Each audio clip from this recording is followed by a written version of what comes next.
2025 June മാസം 17 തെലങ്കാനയിലെ ഗഡ്വാൾ സിറ്റിയിൽ സമയം രാത്രി 8 മണിയോട് അടുക്കുകയായിരുന്നു. രാവിലെ പുറത്തുപോയാൽ ഇതുവരെ വീട്ടിലെത്തിയില്ലല്ലോ. എന്തുകൊണ്ടാണ് അദ്ദേഹത്തിന്റെ നമ്പർ നോട്ട് റീച്ചബിൾ ആയത്? ഇങ്ങനെ സങ്കടത്തോടും ഹൃദയഭാരത്തോടും കൂടി 23 വയസ്സുള്ള ഐശ്വര്യ വളരെ ഗൗരവമായി ചിന്തിച്ചുകൊണ്ടിരുന്നു. ഒരു പക്ഷേ അവന്റെ ഫോണിൽ ചാർജ് ഇല്ലായിരിക്കാം. നീ വിഷമിക്കണ്ട, അവൻ ഉടൻ വരുമെന്ന് മനസ്സിൽ വല്ലാത്ത പരിഭ്രാന്തി ഉണ്ടെങ്കിലും അത് പുറത്ത് കാണിക്കാതെ ഐശ്വര്യയുടെ അമ്മായിയമ്മയും അമ്മായിയച്ഛനും അവളെ ആശ്വസിപ്പിച്ചു. അപ്പോഴാണ് ഐശ്വര്യയ്ക്ക് അവളുടെ വീടിന് മുൻപിൽ ഒരു ബൈക്ക് വന്ന് നിൽക്കുന്ന ശബ്ദം കേട്ടത്. അവളും അമ്മായിയമ്മയും അമ്മായിയച്ഛനും വളരെ വേഗത്തിൽ വീടിന് പുറത്തിറങ്ങി നോക്കി. പക്ഷേ വന്നത് ഐശ്വര്യയുടെ ഭർത്താവായ തേജേശ്വർ അല്ല, അദ്ദേഹത്തിന്റെ സഹോദരൻ തേജവർദ്ധനാണെന്നറിഞ്ഞു. ഇപ്പോ ആ 3 പേർക്കും വല്ലാത്ത നിരാശയായി. ഈ നിരാശയുടെ കാരണം അറിഞ്ഞ തേജവർദ്ധൻ ഉടൻ തന്നെ തന്റെ സഹോദരന്റെ സുഹൃത്തുക്കളെ വിളിച്ച് സഹോദരൻ വന്നിട്ടുണ്ടോ എന്ന് അന്വേഷിച്ചു. കൂടാതെ തന്റെ സഹോദരൻ നടത്തുന്ന ഡാൻസ് സ്കൂളിലേക്കും ചെന്ന് നോക്കുന്നു. എന്നാൽ അവിടെ അദ്ദേഹം ഇല്ല എന്നറിഞ്ഞപ്പോൾ എല്ലാവരും പരിഭ്രാന്തരായി. എങ്കിലും ഒരു ചെറിയ പ്രതീക്ഷയോടെ തന്റെ സഹോദരൻ തിരിച്ചു വരും എന്ന് കരുതി അദ്ദേഹവും കുടുംബവും കാത്തിരിക്കാൻ തുടങ്ങി. എന്നാൽ അന്നത്തെ ദിവസം രാത്രി അവസാനിച്ച് പിറ്റേ ദിവസമായിട്ടുകൂടിയും അവരുടെ മനസ്സിലുണ്ടായിരുന്ന ആ ഒരു ഇരുട്ട് മാഞ്ഞിട്ടില്ല. അതെ, ഐശ്വര്യയുടെ ഭർത്താവ് അപ്പോഴും വീട്ടിലേക്ക് എത്തിയില്ല.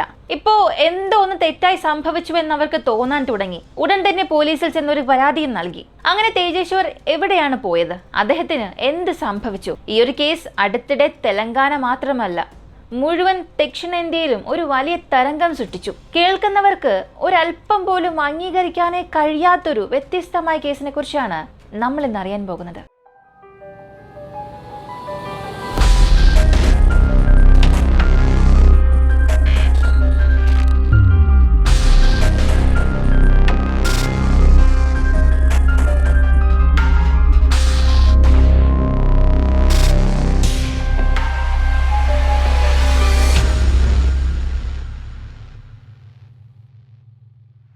ഞാൻ ആമുഖത്തിൽ പറഞ്ഞ ഈ സംഭവം നടക്കുന്നതിന് ഒരാഴ്ചയ്ക്ക് മുൻപ്, ഒരു പക്ഷേ അത് 2025 മെയ് മാസം അവസാന ആഴ്ചയായിരിക്കാനാണ് സാധ്യത. തെലങ്കാനയിലെ കർണൂർ സിറ്റിയിൽ വീട് പണിയാൻ പണം നൽകുന്ന ക്യാൻഫിൻ ഹോംസ് എന്ന ഏജൻസി പ്രവർത്തിച്ചിരുന്നു. ആ ഏജൻസിയിലെ 35 വയസ്സുള്ള മാനേജർ തിരുമല റാവു തന്റെ ക്യാബിനിലിരുന്ന് ആരെയോ പ്രതീക്ഷിക്കുന്നുണ്ടായിരുന്നു. അടുത്ത കുറച്ച് മിനിറ്റിൽ തന്നെ അദ്ദേഹം പ്രതീക്ഷിച്ച 30 വയസ്സുള്ള ആ 3 പുരുഷന്മാർ അദ്ദേഹത്തിന്റെ ക്യാബിന്റെ വാതിൽ തുറന്ന് അകത്തേക്ക് വരുന്നു. മുന്നിൽ വളരെ സന്തോഷത്തോടു കൂടി നിൽക്കുന്ന 3 പേരെയും നോക്കി, എന്തിനാണ് നിൽക്കുന്നത്, നിങ്ങൾ ഇരുന്നോളൂ എന്ന് പറഞ്ഞു. എന്നിട്ട് വളരെ ഗൗരവമായി ഏതോ ഒരു കാര്യത്തെക്കുറിച്ച് അവരോട് സംസാരിക്കാനും തുടങ്ങി. ആദ്യം അത് കേട്ടുകൊണ്ടിരുന്ന അവരുടെ മുഖത്ത് വല്ലാത്ത സന്തോഷം വന്നു. പക്ഷെ ആ സന്തോഷം അടുത്ത ചില സെക്കൻഡിൽ പതിയെ മായാൻ തുടങ്ങി. കൂടാതെ ഈ തിരുമല റാവു പറഞ്ഞത് വിശ്വസിക്കാനാകാതെ അവർ ഞെട്ടിപ്പോയ അവസ്ഥയിലായിരുന്നു.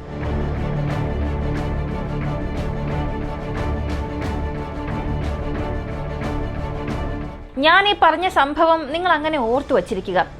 ഈ ഒരു സംഭവം നടക്കുന്നതിന് വീണ്ടും ഒരു 7 മാസത്തിന് മുൻപ് ഇതേ കർണൂർ സിറ്റിയിൽ താമസിക്കുന്ന 50 വയസ്സുള്ള സുജാതയ്ക്ക് അവരുടെ മകളായ സഹസ്രയോട് ഒരു സംശയം തോന്നി. അതായത് മകൾ എപ്പോഴും ഫോണിലാണ്, എപ്പോഴും വോയിസ് കോൾ ചെയ്യുക, വീഡിയോ കോൾ ചെയ്യുക, ആരോടൊക്കെ അവൾ സംസാരിക്കുന്നു എന്നുള്ളത് വല്ലാത്ത സംശയത്തിന് കാരണമായി. അതുകൊണ്ട് തന്റെ മകൾ ആരെയെങ്കിലും പ്രണയിക്കുന്നുണ്ടോ എന്നുള്ള ഒരു സംശയമായിരുന്നു വന്നത്. ഈ ഒരു സംശയം വന്നതിന് ശേഷം 4 ദിവസം കഴിഞ്ഞ് അവർ സ്വീപ്പറായി ജോലി ചെയ്യുന്ന അവരുടെ കമ്പനിയിലേക്ക് പോയി. സ്വീപ്പർ എന്ന് പറഞ്ഞാൽ ഈ തൂക്കുക, തുടയ്ക്കുക അങ്ങനെയുള്ള ജോലികൾ ചെയ്യുന്ന ഒന്നാണ്. സുജാത അവരുടെ ഹെൽത്ത് കണ്ടീഷൻ ശരിയല്ലാത്തത് കൊണ്ട് 1 മാസം മെഡിക്കൽ ലീവ് എടുത്തിരുന്നു. അങ്ങനെ വീട്ടിൽ റെസ്റ്റ് എടുക്കുന്ന സമയത്താണ് തന്റെ മകളുടെ ഈ ഒരു പെരുമാറ്റം ശ്രദ്ധിച്ചത്. ലീവ് അവസാനിച്ച് ഇപ്പൊ വീണ്ടും അതേ കമ്പനിയിലേക്ക് സുജാത ജോലിക്ക് പോയി. എന്നാൽ അവിടെ ഉണ്ടായിരുന്ന കമ്പനി മാനേജർ സുജാതയോട് ഇപ്പോൾ സംസാരിച്ച ആ ഒരു രീതി, പെരുമാറുന്ന രീതി, ഇതൊന്നും അവൾക്ക് ഒട്ടും ഇഷ്ടപ്പെട്ടില്ല. കാരണം ആ 1 മാസത്തെ ലീവിന് മുൻപ് മാനേജർ സുജാതയോട് എങ്ങനെയാണോ സംസാരിച്ചത് അതിനേക്കാൾ വളരെ തികച്ചും വ്യത്യസ്തമായ രീതിയിലായിരുന്നു ഇപ്പോൾ പെരുമാറുന്നത്. അദ്ദേഹം എന്തുകൊണ്ട് പെട്ടെന്ന് ഇങ്ങനെ പെരുമാറുന്നുവെന്ന് അവൾ ചിന്തിക്കാൻ തുടങ്ങി. ഇതിനെക്കുറിച്ച് ആ കമ്പനിയിലെ ചില സ്റ്റാഫ്സിനോട് ചോദിക്കാൻ തുടങ്ങി. അതിന് ആ സ്റ്റാഫ്സ് പറഞ്ഞ മറുപടി കേട്ട അവളുടെ ഹൃദയം തന്നെ തകർന്നു പോയി. ഇങ്ങനെ തകർന്ന ഹൃദയത്തെ വീണ്ടും ശരിയാക്കണമെന്ന് ചിന്തിച്ച് സുജാത നന്നായി ചിന്തിച്ചൊരു തീരുമാനത്തിലെത്തി. എന്നാൽ അവൾ എടുത്ത ആ ഒരു തീരുമാനം ഒരു നിഷ്കളങ്കനായ നിരപരാധിയായ ഒരു ചെറുപ്പക്കാരന്റെ ജീവൻ തന്നെ എടുക്കാൻ പോകുന്നുവെന്ന് ആ സമയം സുജാത അറിഞ്ഞിരുന്നില്ല. 2025 ജൂൺ മാസം 21 ആന്ധ്രാപ്രദേശിൽ ഗലേരി നഗരി എന്ന ഒരു നദിയുണ്ട്. ആ നദിക്കടുത്ത് ഒരു ഇടതൂർന്ന വനമുണ്ട്. അന്ന് രാവിലെ ഒരു 8:15 ആ കാടിനടുത്തുള്ള റോഡിലൂടെ പോകുമ്പോൾ അടുത്തുള്ള ഗ്രാമവാസികൾക്ക് വല്ലാത്തൊരു ദുർഗന്ധം എടുക്കാൻ തുടങ്ങി. ഞാൻ ഇങ്ങനെ ദുർഗന്ധം വരുന്നു എന്നൊക്കെ പറയുമ്പോൾ തന്നെ അവിടെ തീർച്ചയായും ഒരു ഡെഡ് ബോഡി ഉണ്ടാകാം എന്നുള്ളത് നമ്മുടെ ചാനൽ തുടർന്ന് കാണുന്നവർക്ക് പെട്ടെന്ന് മനസ്സിൽ വരുന്നൊരു കാര്യം തന്നെയാണ്. അതെ, അത് തന്നെയാണ് ഇവിടെയും സംഭവിച്ചത്. വിവരം അറിഞ്ഞ് അവിടെ എത്തിയ പോലീസുകാർ അഴുകിയ അവസ്ഥയിൽ ഒരു പുരുഷന്റെ ഡെഡ് ബോഡി അവിടെ നിന്നും കണ്ടെത്തി. ആ ഡെഡ് ബോഡി പോസ്റ്റ്മോർട്ടം ചെയ്യാൻ അയച്ചു. അടുത്ത ചില ദിവസത്തിൽ റിപ്പോർട്ടും ലഭിച്ചു. അതിൽ മരിച്ചുപോയ ആ ഒരു വ്യക്തിക്ക് 32 വയസ്സായിട്ടുണ്ടാകും. അദ്ദേഹം മരിച്ച് ഒരു 4 ദിവസമേ ആയിട്ടുള്ളൂ എന്നും, അതായത് ജൂൺ മാസം 17-ാം തീയതി രാവിലെ 10:12 ഇതിനിടയിലാണ് അയാൾ മരിച്ചത്. മരണകാരണം തലയിലുണ്ടായ മുറിവാണ്. തല, നെഞ്ച്, വയർ ഇങ്ങനെ പലയിടങ്ങളിൽ കത്തികൊണ്ട് കുത്തുകയും വെട്ടുകയും ചെയ്തിട്ടുണ്ട്. അങ്ങനെയാണ് അദ്ദേഹം മരിച്ചത് എന്നും പോസ്റ്റ്മോർട്ടം റിപ്പോർട്ടിലൂടെ മനസ്സിലായി. എപ്പോഴത്തെയും പോലെ മരിച്ചുപോയത് ആരാണെന്ന് കണ്ടെത്തിയാൽ മാത്രമേ കൊന്നതാരാണെന്നും കണ്ടെത്താൻ സാധിക്കൂ. അത് കണ്ടെത്താൻ വേണ്ടി ആ ഒരു ഏരിയയിൽ മാൻ മിസ്സിംഗ് കംപ്ലൈൻറ്റ്സ് എന്തെങ്കിലും ലഭിച്ചിട്ടുണ്ടോ എന്ന് പോലീസുകാർ പരിശോധിക്കാൻ തുടങ്ങി. അങ്ങനെ പോലീസിന്റെ അന്വേഷണത്തിൽ ഞാൻ ആമുഖത്തിൽ പറഞ്ഞ തേജേശ്വറിന്റെ ഡെഡ് ബോഡിയാണ് അതെന്ന് മനസ്സിലായി. വീണ്ടും പോലീസ് അന്വേഷണം ആരംഭിച്ചു. ആദ്യം അന്നത്തെ ദിവസം രാവിലെ, അതായത് ജൂൺ മാസം 17-ാം തീയതി രാവിലെ തന്റെ വീട്ടിൽ നിന്നും തിരിച്ച തേജേശ്വർ എവിടെയെല്ലാം പോയി എന്നുള്ളത് കണ്ടെത്താനായി CCTV ദൃശ്യങ്ങളും മൊബൈൽ സിഗ്നൽസും പരിശോധിക്കാൻ തുടങ്ങി. അതിലൂടെ അതേ കർണൂർ സിറ്റിയിലെ കൃഷ്ണാറെഡ്ഡി ബംഗ്ലാവ് എന്ന സ്ഥലത്താണ് തേജേശ്വറിന്റെ ബൈക്ക് പാർക്ക് ചെയ്തത്. അവിടെ നിന്നും 270 കിലോമീറ്റർ അകലെയുള്ള ഇറവള്ളി എന്ന ഗ്രാമത്തിലാണ് അവസാനമായി അയാളുടെ മൊബൈൽ ഫോൺ സിഗ്നൽ കട്ടായത്. ഏറ്റവും പ്രധാനമായി തേജേശ്വറിന്റെ മൊബൈൽ നമ്പറും അയാളുമായി അവസാനം സംസാരിച്ച മറ്റൊരു വ്യക്തിയുടെ സെൽഫോൺ നമ്പറും ഒരേ റൂട്ടിലൂടെയാണ് ട്രാവൽ ആയത്. എരവള്ളി വില്ലേജ് വരെയും അത് പോയിട്ടുണ്ട് എന്ന് പോലീസ് കണ്ടെത്തി. എന്നാൽ തേജേശ്വറിന്റെ കൂടെ സംസാരിച്ച ആ ഒരു പ്രത്യേക വ്യക്തിയുടെ നമ്പർ ഇപ്പോൾ സ്വിച്ച് ഓഫ് ആയതുകൊണ്ട് തന്നെ രാജു എന്ന പേരിലായിരുന്ന ആ നമ്പർ ഏത് അഡ്രസ്സിലാണെന്നും പരിശോധിച്ച് പോലീസ് നേരെ ആ അഡ്രസ്സിലേക്ക് എത്തി. എന്നാൽ അവിടെ എത്തിയപ്പോഴാണ് മനസ്സിലായത് ആ വ്യക്തി വീട്ടിലില്ല. 2 ദിവസമായി അയാൾ ആ വീട്ടിൽ വന്നില്ല എന്ന് മനസ്സിലായി. ഇപ്പോൾ ഈ രാജു എന്ന വ്യക്തിയുടെ കോൾ ഹിസ്റ്ററി പരിശോധിച്ചപ്പോൾ അയാൾ കണ്ണൂർ സിറ്റിയിൽ നിന്ന് ജൂൺ മാസം 7-ാം തീയതി ഒരു കാർ മന്ത്ലി റെന്റിന് എടുത്തുവെന്ന് മനസ്സിലായി. ഉടൻ തന്നെ തെലങ്കാനയിലുള്ള എല്ലാ ചെക്ക് പോസ്റ്റിലും അലേർട്ട് കൊടുത്തു. ഇങ്ങനെ ഒരു കാറിനെ തടയണം എന്നുള്ള അറിയിപ്പും കൊടുത്തു.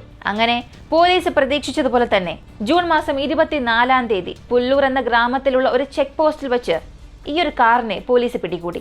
അതിൽ നിന്ന് 25 വയസ്സുള്ള രാജു, 30 വയസ്സുള്ള നാഗേഷ്, പരശുരാമഡു എന്ന 3 പേരെയും പോലീസ് അറസ്റ്റ് ചെയ്തു. കൂടെ തന്നെ അവർ 3 പേരും പോലീസിൽ പറഞ്ഞ വിവരങ്ങളുടെ അടിസ്ഥാനത്തിൽ വീണ്ടും ഒരു 5 പേരെ കൂടെ അറസ്റ്റ് ചെയ്തു. മൊത്തം 8 പേരെ കസ്റ്റഡിയിലെടുത്ത് പോലീസ് ചോദ്യം ചെയ്യുമ്പോഴാണ് നടന്ന സംഭവങ്ങൾ അവർ ഓരോന്നായി പറയാൻ തുടങ്ങിയത്. തെലങ്കാനയെ തന്നെ ഞെട്ടിച്ച, ഇങ്ങനെയെല്ലാം സംഭവിക്കുമോ എന്ന് നമ്മെപ്പോലും ചിന്തിപ്പിക്കുന്ന തരത്തിലായിരുന്നു അവരുടെ കുറ്റസമ്മതം ഉണ്ടായിരുന്നത്. അവർ പറഞ്ഞ കാര്യങ്ങൾ എന്താണെന്നുള്ളത് ഇപ്പോൾ ഞാൻ പറയാം. കൃത്യം മെയ് മാസം 23, 2025 മധ്യപ്രദേശിലുള്ള ഇന്ദൂർ എന്ന സിറ്റിയിലെ രാജ രഘുവംശിയും അദ്ദേഹത്തിന്റെ ഭാര്യയായ സോനം രഘുവംശിയും ഹണിമൂണിന് വേണ്ടി മേഘാലയയിലേക്ക് പോയി. എന്നാൽ സോനം 3 പേരടങ്ങുന്ന ഒരു കൂലിപ്പടയെ വെച്ച് സ്വന്തം ഭർത്താവായ രാജ രഘുവംശിയെ കൊല്ലുന്നു. കൂടാതെ പോലീസിനോട് ഒന്നും അറിയാത്തതുപോലെ തന്റെ ഭർത്താവിനെ ആരോ കൊന്നുവെന്നും പോരാത്തതിന് തന്നെ കിഡ്നാപ്പ് ചെയ്തു എന്നവൾ വലിയൊരു നാടകം നടത്തി. പക്ഷെ പോലീസ് അവളുടെ കോൾ ഹിസ്റ്ററി വെച്ച് തന്നെ അവളും അവളുടെ കാമുകൻ രാജ് സിംഗും ചേർന്നാണ് കൊലപാതകം ചെയ്തത് എന്ന് കണ്ടെത്തുകയും ചെയ്തു. നിങ്ങൾക്ക് ഇപ്പോൾ ഒരു കൺഫ്യൂഷൻ വന്നിട്ടുണ്ടാകും, ഇത് ഒരു പഴയ കേസല്ലേ, സോനം കേസല്ലേ, നമ്മൾ ഇതിനു മുൻപ് ഈ ഒരു കേസ് ചെയ്തിട്ടുണ്ട്, വീണ്ടും അതേ കേസ് തന്നെയല്ലേ പറയുന്നത്, മാറിപ്പോയോ, കൺഫ്യൂഷൻ എന്തെങ്കിലും വന്നോ നിനക്ക് എന്നൊരു സംശയം ഇപ്പോൾ നിങ്ങൾക്ക് വന്നിട്ടുണ്ടാകാം. സത്യത്തിൽ ഒരു കൊലപാതകം ചെയ്തിട്ട് വളരെ സമർത്ഥമായി നാടകം കളിച്ച് അതിൽ നിന്നും രക്ഷപ്പെടാമെന്ന് പദ്ധതിയെല്ലാം ഇട്ടിട്ടുകൂടിയും സോനം, അവളുടെ കാമുകൻ 2 പേരും പോലീസിൽ അകപ്പെട്ടിരുന്നു. പക്ഷേ ഇപ്പോൾ നമ്മളും സോനമിനെ പോലെ തന്നെയാണ് ഈ ഒരു കൊലപാതകം ചെയ്യാൻ പോകുന്നത്. എന്നാൽ അവരെ പോലെ പോലീസിൽ നമ്മൾ അകപ്പെടാൻ പാടില്ല എന്നതിനു വേണ്ടി 3 പേർ ചേർന്നുണ്ടാക്കിയ ഒരു പദ്ധതിയാണ് തേജേശ്വറിന്റെ ജീവൻ തന്നെ എടുത്തത്. കണ്ടില്ലേ, എത്രയോ തവണ നമ്മൾ ഇതൊക്കെ പറഞ്ഞാലും വീണ്ടും വീണ്ടും ഇതേ ഫോർമാറ്റിൽ തന്നെയാണ് കൊലപാതകങ്ങൾ നടക്കുന്നത്. ഇപ്പോൾ നിങ്ങൾക്ക് കാര്യങ്ങൾ ഏതാണ്ട് മനസ്സിലായിട്ടുണ്ടാകും. ഇനിയും മനസ്സിലാകുന്നില്ല ആരാണ് ഈ 3 പേരെന്നൊക്കെ ചോദിച്ചാൽ ഞാൻ ആമുഖത്തിൽ പറഞ്ഞല്ലോ, ഈ കാൻഫിൻ ഹോംസ് എന്ന ഏജൻസിയുടെ മാനേജർ തിരുമല റാവു, അതായത് അയാൾ ഈ ക്യാബിനിൽ ഇരിക്കുമ്പോൾ ഒരു 3 പേർ അകത്തേക്ക് കയറി വന്നു എന്നൊക്കെ ഞാൻ പറഞ്ഞല്ലോ. അതിലെ ആ മാനേജർ ഒരാൾ, പിന്നീട് മകൾ എപ്പോഴും ഫോണിൽ സംസാരിക്കുന്നത് കണ്ടപ്പോൾ അമ്മയായ സുജാതയ്ക്ക് സംശയം തോന്നിയെന്നും പറഞ്ഞല്ലോ. ഈ സുജാത, അവളുടെ മകളായ സഹസ്ര, ഈ 3 പേരാണ് സോനം കേസിലെ പോലെ പോലീസിൽ അകപ്പെടാതെ തേജേശ്വറിനെ കൊല്ലണം എന്ന് പദ്ധതിയിട്ട ആ 3 പേർ. അതും ഈ തിരുമല റാവു മാനേജർ ആയിരുന്ന അതേ ഏജൻസിയിലാണ് സുജാത സ്വീപ്പറായി ജോലി ചെയ്തത്. എന്നാൽ ക്ലീനിങ് ജോലി ചെയ്യുന്ന അവരെ മാനേജറായ തിരുമല റാവു അയാളുടെ കയ്യിലേക്ക് എടുത്തു. അതെ, ഇതിനകം വിവാഹം കഴിഞ്ഞ തിരുമല റാവു അയാളേക്കാൾ 15 വയസ്സ് കൂടുതലുള്ള ഭർത്താവ് നഷ്ടപ്പെട്ട സുജാതയുമായി ഒരു തെറ്റായ ബന്ധത്തിൽ ഏർപ്പെടാൻ തുടങ്ങി. ഇടയ്ക്കിടെ സുജാതയുടെ ചിലവിന് അയാൾ പണം നൽകാനും തുടങ്ങി. എന്നാൽ ഇങ്ങനെ പോയിക്കൊണ്ടിരുന്ന സാഹചര്യത്തിലാണ് പെട്ടെന്ന് സുജാതയ്ക്ക് സുഖമില്ലാതാവുകയും 1 മാസം ലീവ് എടുക്കുകയും ചെയ്തത്. ഈ സമയത്ത് മകളായ സഹസ്രയെ സ്വീപ്പർ ജോലി ചെയ്യാനായി അതേ ഏജൻസിയിലേക്ക് അയച്ചു. എന്നാൽ 50 വയസ്സായ സുജാതയെ പോലും കണ്ണുവച്ച തിരുമല റാവു ഇപ്പോ അവളുടെ 23 വയസ്സുള്ള മകളെ വെറുതെ വിടുമെന്ന് നിങ്ങൾക്ക് തോന്നുന്നുണ്ടോ? തീർച്ചയായും ഇല്ല. കൂടാതെ ഈ സഹസ്രയും അത് വളരെ സന്തോഷമായി തന്നെ അംഗീകരിച്ചു. വീട്ടിലേക്ക് വന്നതിനു ശേഷം പോലും ഫോൺ വിളിക്കുക, വീഡിയോ കോൾ ചെയ്യുക, തുടർന്ന് സംസാരിക്കാൻ തുടങ്ങി. ഇത് കണ്ടപ്പോഴാണ് അവളുടെ അമ്മയ്ക്കും അവളോടൊരു സംശയം തോന്നിയത്. കൂടാതെ സുഖമായതിനു ശേഷം വീണ്ടും ജോലിക്ക് പോയി അവരോട് തിരുമല റാവു പഴയ രീതിയിൽ സംസാരിച്ചില്ല. ഒരു ഡിസ്റ്റൻസ് മെയിൻറ്റെയിൻ ചെയ്തു. അതും അവൾ ശ്രദ്ധിച്ചു. ഇപ്പൊ സുജാതയ്ക്കും തിരുമല റാവുവിനും ഇടയിലുണ്ടായിരുന്ന ഒരു അഫയർ, പോരാത്തതിന് സുജാതയുടെ മകൾക്കും തിരുമല റാവുവിനും ഇടയിലുണ്ടായിരുന്ന ഈ ഒരു അഫയർ, ഇതിനെക്കുറിച്ച് എല്ലാം അവിടെ ജോലി ചെയ്യുന്ന ചില സ്റ്റാഫ്സിന് അറിയാം. അവർ വഴി നടന്ന സംഭവങ്ങളെല്ലാം സുജാത മനസ്സിലാക്കി. മകളുടെ ഫോൺ ഉടനെ പരിശോധിച്ചു. അത് സത്യമാണ് എന്ന് കൺഫേം ചെയ്തു. ഇതുകൊണ്ടാണ് അവളുടെ ഹൃദയം തന്നെ തകർന്നു പോയത്. കാരണം ഭർത്താവ് നഷ്ടപ്പെട്ട അവൾക്ക് തിരുമല റാവു ഒരു തുണയായിരിക്കും എന്നവൾ വിശ്വസിച്ചു. അങ്ങനെ വിശ്വസിച്ചത് അവളുടെ തെറ്റു തന്നെയാണ്. കാരണം അവൻ ഇതിനകം തന്നെ വിവാഹം കഴിഞ്ഞു. വിവാഹം കഴിഞ്ഞിട്ടും ഇങ്ങനെയെല്ലാം ചെയ്യുന്നു എന്നുണ്ടെങ്കിൽ അവൻ നല്ലവനല്ലല്ലോ. എന്നാൽ ഇപ്പോ അവരുടെ മകളുമായും ഇങ്ങനൊരു റിലേഷൻഷിപ്പിലുണ്ട്. അതുകൊണ്ട് സുജാതയെ മാറ്റി നിർത്തുകയാണ്. ഇതാണ് അവൾക്ക് വല്ലാത്ത ദുഃഖം തോന്നിപ്പിച്ചത്. അടുത്ത് എന്ത് ചെയ്യാമെന്ന് ചിന്തിച്ചപ്പോഴായിരുന്നു അവൾക്ക് ഒരു ആശയം തോന്നിയത്. മകളായ സഹസ്രയെ പെട്ടെന്ന് തന്നെ വിവാഹം കഴിപ്പിച്ചയക്കുക. അപ്പോ തിരുമല റാവു സഹസ്രയെ മറന്നുകൊണ്ട് വീണ്ടും പഴയതുപോലെ തന്നോട് പെരുമാറാൻ തുടങ്ങും എന്നവൾ ചിന്തിക്കുന്നു. അങ്ങനെ വളരെ ധൃതിയിൽ തന്നെ ഒരു മാരേജ് ബ്രോക്കർ വഴി തന്നെ ആമുഖത്തിൽ കാണാതായില്ലേ തേജേശ്വർ, അയാളുമായി മെയ് മാസം 18-ന് വിവാഹം കഴിപ്പിച്ചു. പക്ഷേ തേജേശ്വറിന്റെ ഭാര്യയുടെ പേര് എന്തോ ഐശ്വര്യ എന്നല്ലേ നീ തുടക്കത്തിൽ പറഞ്ഞത്? അപ്പൊ പിന്നെ എങ്ങനെയാണ് ഈ സഹസ്ര എന്ന പേര്? ഇപ്പൊ ഈ ഒരു സംശയം നിങ്ങൾക്ക് വന്നിട്ടുണ്ടാകാം. അതെ, സഹസ്രയ്ക്ക് ഐശ്വര്യ എന്ന മറ്റൊരു പേരുമുണ്ട്. ഇപ്പൊ ഇഷ്ടമില്ലാതെ വിവാഹം കഴിച്ച ഐശ്വര്യ വിവാഹത്തിന് ശേഷം പോലും തിരുമല റാവുമായി സംസാരിച്ചു കൊണ്ടിരുന്നു. കൂടാതെ ഐശ്വര്യയെ മറ്റൊരാൾക്ക് വിവാഹം കഴിപ്പിച്ചയച്ചതിൽ വല്ലാത്ത ദേഷ്യം തോന്നിയ തിരുമല റാവു പിന്നീട് സുജാതയുമായി സംസാരിക്കുന്നത് തന്നെ അവസാനിപ്പിച്ചു.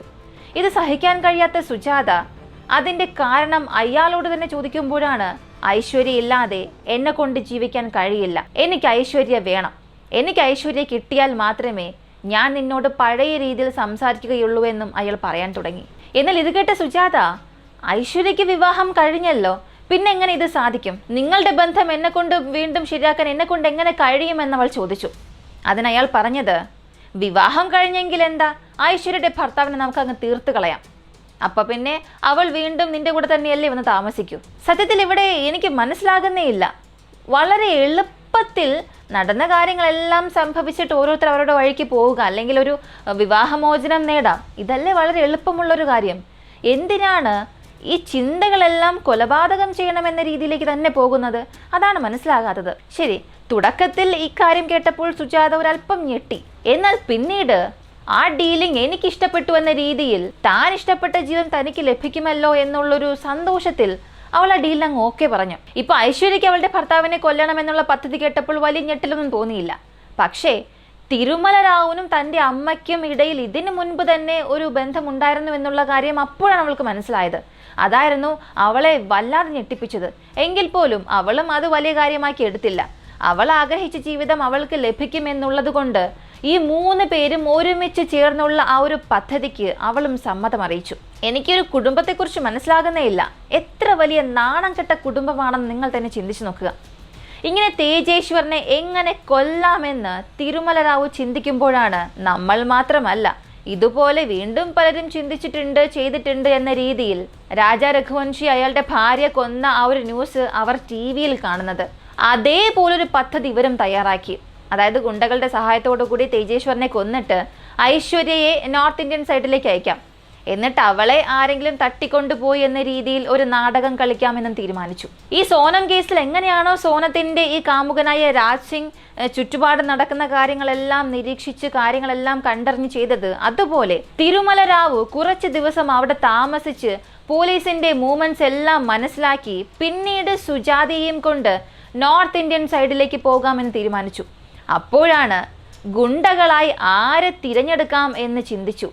അപ്പോൾ ആ ഓഫീസിലേക്ക് ലോൺ ചോദിച്ചു വന്ന നാഗേഷ്, രാജു, പരശുരാമടു ഇവരോട് തന്റെ പദ്ധതി പറയാൻ തുടങ്ങിയത്. നിങ്ങൾ ലോണായി വാങ്ങുന്ന പണം തിരികെ അടയ്ക്കേണ്ട ആവശ്യമേ ഇല്ല, അത് ഞാൻ നോക്കിക്കൊള്ളാം. ഇത് കേട്ട ഉടനെയാണ് അവരുടെ 3 പേരുടെ മുഖവും സന്തോഷത്താൽ തിളങ്ങിയത്. എന്നാൽ അങ്ങനെ സന്തോഷിക്കുമ്പോൾ മറ്റൊരു വാർത്തയും വന്നു. നിങ്ങൾക്ക് ഓരോരുത്തർക്കും ഓരോ ലക്ഷം രൂപ എക്സ്ട്രാ ഞാൻ തരികയും ചെയ്യാം, പക്ഷേ നിങ്ങൾ പകരം എനിക്ക് വേണ്ടി ഒരു കൊലപാതകം ചെയ്യണമെന്നായിരുന്നു പറഞ്ഞത്.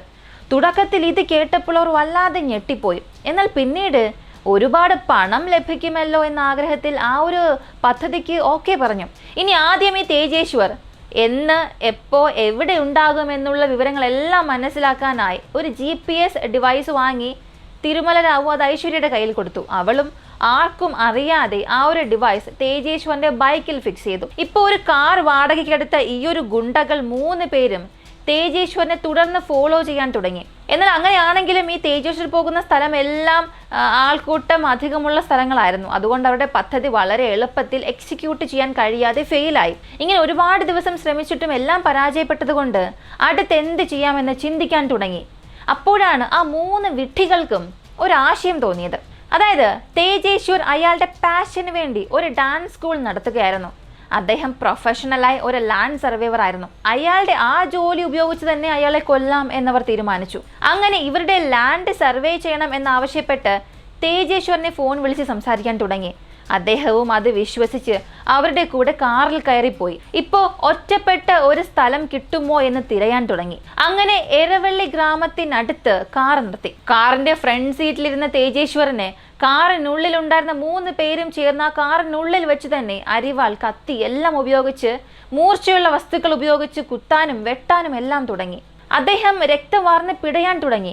എന്തിനു വേണ്ടിയാണ് ഇവർ തന്നെ ആക്രമിക്കുന്നത്? എന്തിനു വേണ്ടിയാണ് തന്നെ കൊല്ലുന്നത്? തനിക്കിവിടെ എന്താണ് സംഭവിക്കുന്നത് എന്നൊന്നും അറിയാതെ ദുഃഖകരമായി മരിച്ചു. അതിനുശേഷം അദ്ദേഹത്തിന്റെ ആ ഡെഡ് ബോഡി കാറിന്റെ പിൻ സീറ്റിൽ ഒളിപ്പിച്ചു. ഡെഡ് ബോഡി ഉപേക്ഷിക്കാനായി ഒരു സ്ഥലം തിരഞ്ഞു നടന്നു. ഒടുവിൽ കൃഷ്ണ റിവർ എന്ന ഒരു നദിയിൽ തേജേശ്വറിന്റെ മൊബൈൽ ഫോൺ, പേഴ്സ്, സ്ലിപ്പർ എല്ലാം എറിഞ്ഞു കളഞ്ഞു. അദ്ദേഹത്തിന്റെ ഡെഡ് ബോഡി കല്ലേരി റിവറിനടുത്തുള്ള ഒരു കുറ്റിക്കാട്ടിലും എറിഞ്ഞിട്ട് അവിടെ നിന്ന് രക്ഷപ്പെട്ടു. ഇപ്പോൾ രാജ രഘുവൻഷി കേസ് പോലെ, അതായത് ഈ സോനം കേസ് പോലെ ഐശ്വര്യയും കാണാനില്ല എന്ന രീതിയിൽ ഒരു നാടകം കളിക്കാനായിരുന്നു അവർ ആദ്യം പദ്ധതി ഇട്ടുന്നത്. എന്നാൽ അവസാനം അവർ ആ പദ്ധതി ഉപേക്ഷിച്ചു. പോരാത്തതിന് അവളെ വീട്ടിൽ ഇരുന്നു കൊണ്ട് തന്നെ അഭിനയിക്കാൻ അയാൾ ഒരു മുന്നറിയിപ്പും കൊടുത്തു. അങ്ങനെ ജോലിക്ക് പോയ തന്റെ ഭർത്താവിനെ കാണാനില്ല എന്ന് അവൾ ദുഃഖം അഭിനയിക്കാൻ തുടങ്ങി. അതിനുശേഷം ഫാമിലിയുമായി ചേർന്ന് പോലീസ് സ്റ്റേഷനിൽ ഒരു കംപ്ലൈന്റും കൊടുത്തു. ശരി, ഇപ്പോൾ ഈ കൊലപാതകത്തിൽ ബന്ധപ്പെട്ട 6 പേര് ആരാണെന്ന് മനസ്സിലായി. പക്ഷെ നീ തുടക്കത്തിൽ 8 പേരെ അറസ്റ്റ് ചെയ്തു എന്നല്ലേ പറഞ്ഞത്? അപ്പോൾ ബാക്കിയുള്ള 2 പേർ അതാരാണെന്ന് ചോദിച്ചാൽ അതിൽ ഒന്ന് 64 വയസ്സുള്ള തിരുപടയപ്പ എന്ന ഈ തിരുമല റാവുവിന്റെ അച്ഛൻ, കൂടാതെ സുജാതയുടെ വീട്ടിൽ ജോലി നോക്കാനായി വരുന്ന ഒരു 30 വയസ്സുള്ള മോഹൻ എന്ന വ്യക്തി. ഇവർ 2 പേരുമാണ് തുടക്കത്തിൽ ഈ തേജേശ്വർ എവിടെ പോകുന്നു, വരുന്നു എന്ന് അയാളെ ഫോളോ ചെയ്ത് ലഭിക്കുന്ന ഈ വിവരങ്ങളെല്ലാം കില്ലേഴ്സിന് നൽകിക്കൊണ്ടിരുന്നത്. ഇങ്ങനെ മൊത്തം ഈ ഒരു കൊലപാതകത്തിൽ ഉൾപ്പെട്ടിരുന്ന 8 പേരെയും പോലീസ് അറസ്റ്റ് ചെയ്ത് അവർക്കെതിരെയുള്ള ചാർജ് ഷീറ്റും തയ്യാറാക്കാൻ തുടങ്ങി. ഈ കേസിന്റെ അന്വേഷണം എങ്ങനെ പോകുന്നു, ഇതിൽ ഉൾപ്പെട്ടവർക്ക് എന്ത് ശിക്ഷ ലഭിക്കുന്നു എന്നുള്ളത് നമുക്ക് കാത്തിരുന്നതന്നെ അറിയേണ്ടി വരും. ഈ ഒരു കേസിലൂടെ എനിക്ക് തോന്നിയൊരു കാര്യം, പലരുടെയും സ്വാർത്ഥത കാരണം, മണ്ടത്തരം കാരണം നിരപരാധിയായ, നിഷ്കളങ്കനായ, യാതൊരു തെറ്റും ചെയ്യാത്ത തേജേശ്വർ മരിക്കാൻ കാരണമായി. അതായത് ജീവിതത്തിന്റെ പകുതിയിലേറെയും സന്തോഷത്തോടു കൂടിയും അവർ ആഗ്രഹിക്കുന്ന കാര്യങ്ങളൊക്കെ ചെയ്ത് ജീവിച്ച് അവസാനിച്ച സുജാത തന്റെ മകളുടെ ജീവിതത്തെക്കുറിച്ച് ആലോചിച്ച് ദുഃഖിക്കുന്നതിന് പകരം തന്റെ സ്വാർത്ഥത മാത്രം മുന്നിൽ വെച്ചുകൊണ്ട് വളരെ മണ്ടത്തരമായ തീരുമാനമെടുത്തു. കൂടാതെ ഐശ്വര്യ തനിക്ക് നല്ലൊരു ജീവിതമാണ് ലഭിച്ചത് എന്ന് മനസ്സിലാക്കാതെ ഇതിനകം വിവാഹം കഴിഞ്ഞ തിരുമല റാവുവിനെ ആഗ്രഹിച്ച് അവളും ഒരു തെറ്റ് ചെയ്തു. അടുത്തത് കടം വാങ്ങാൻ വന്ന ഈ 3 പേർ പോലീസിൽ അകപ്പെടുമെന്നുള്ള യാതൊരു ചിന്തയും ഇല്ലാതെ വിഡ്ഢിത്തമായി പണത്തിനാഗ്രഹിച്ച് കൊലപാതകത്തിന് ഓക്കെ പറഞ്ഞു. ഇതിലും ഞെട്ടിപ്പിക്കുന്ന മറ്റൊരു കാര്യം എന്താണെന്ന് ചോദിച്ചാൽ തിരുമല റാവുവിന്റെ അച്ഛൻ തന്നെ ഈ ഒരു കേസിൽ ബന്ധപ്പെട്ടിട്ടുണ്ട് എന്നുള്ളതാണ്. പോരാത്തതിന് അയാൾ ഇതിനകം ഒരു പോലീസ് കോൺസ്റ്റബിളായി ജോലി ചെയ്തിരുന്നു എന്നുള്ളതും ഒരു ഞെട്ടിപ്പിക്കുന്ന കാര്യമാണ്. സാധാരണ അച്ഛനാണെങ്കിൽ മകനെ നല്ല രീതിയിൽ നയിക്കണം, ഉപദേശങ്ങൾ നൽകണം. പക്ഷെ ഇയാളെ നോക്കുക, മകന്റെ തെറ്റായ പ്രവൃത്തികളെ അയാളും പിന്തുണച്ചു.